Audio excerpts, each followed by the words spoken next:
Hello, welcome back to J Talks. Today I'm going to be talking about load boards. Where should you get your loads? What should you do once you get loads? Where else can you get loads? All things about load boards, what load boards I have used, and what load boards you should look into if you are not using them. And the first load board is, of course, the one, the only, DAT. DAT is what a lot of news companies use. It is like DAT is like the YouTube of video platforms, right? Like DAT is the load board basically that everybody uses. Between carriers and brokers, pretty much everybody goes to DAT. I no longer have a plan with them because, I was selling out, and I don't know if you missed my last video, I actually was in an accident and my truck is pretty much gone. It's totaled. So that's that. So I canceled my plan, but the plan I had was $170 a month. And the reason why, I'm going to go ahead and tell you. If you can't do this, you need to at least do the professional one. The Power is the best because it gives you real-time postings. Like as soon as that broker posts that load, it's there. This one, it's like another, I don't know for sure if it's 15 minutes or 30 minutes, but like there's a delay. So people that have this are going to have the chance to get that better paying load before you can. So just keep that in mind. But a lot of people get away with this. It was like $40 a month. Man, they've gone up. I thought about making a load board, honestly, hiring some software developers and making a load board. But we'll see if I do that or not. DAT is again the one-stop shop for everybody, and it's where I would say 85% of the total trucking. The second one being Truck Stop, it's a little cheap. I still have my membership with them until the 30th. I believe it was like $40 a month. I just bought the basic one because here it's not like DAT where it's not ASAP. Like as soon as it posts, it's not going to be not real time. I have gotten one load from here, I think. Most of my non-Amazon loads came from DAT. I'll just go ahead and let you know. If you want just one load board, honestly, most of the time before brokers post on Truck Stop, they've already posted on DAT.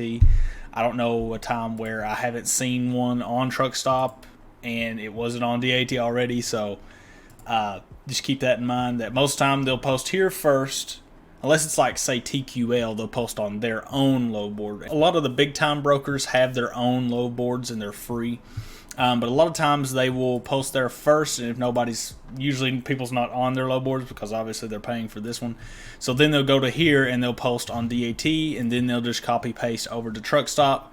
These are the two main big load boards for freight in the box truck specifically and semi. Cars is Central Dispatch, and if you know this channel, I'm coming from my experience of running a box truck, so I'm not going to really dive into the load boards for hot shots and car haulers, but Central Dispatch is for them. So I recommend if you're starting out, and let's say you're already doing Amazon Relay, you got to prove you're starting out with Amazon Relay because a lot of brokers won't work with you if you're a new authority. That is true and also not true at the same time. I'll say this. I have gotten a lot of loads when I was new from DAT, and you have to be willing to take a lower rate and be like, well, if I take a lower rate than what you have posted, would you give me the chance? You know what I'm saying?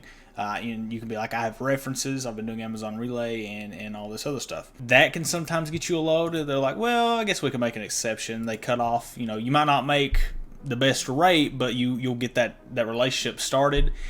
And the most important thing when you do a load for a broker, make sure you have like a notebook or a notepad and you write the name of the broker, the name of the broker company, and the number for them, and the date that you did a load for them and how much it was and if it went well or not.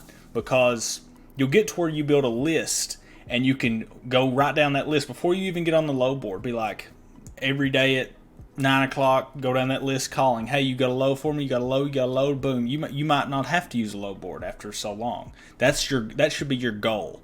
You shouldn't be relying on always using load boards and having to pay one of these monthly fees to use it. Your goal should be to set up direct customers either through brokers or through the actual shippers and receivers, okay? That should be your goal. And once you build up that list and you're consistently doing work for them, you've got dedicated lanes a lot of the times. Once it gets to that point, once you do so many for them, they'll start giving you dedicated stuff where it's like, hey, each load's $900. That's going to be $2,700 3 days right there, dedicated.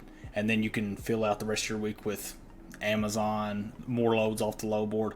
Once you start building that up, that's how you succeed in trucking. See what I'm saying? And then you can start. You can look to hire a driver and get another truck and run them on the dedicated lanes.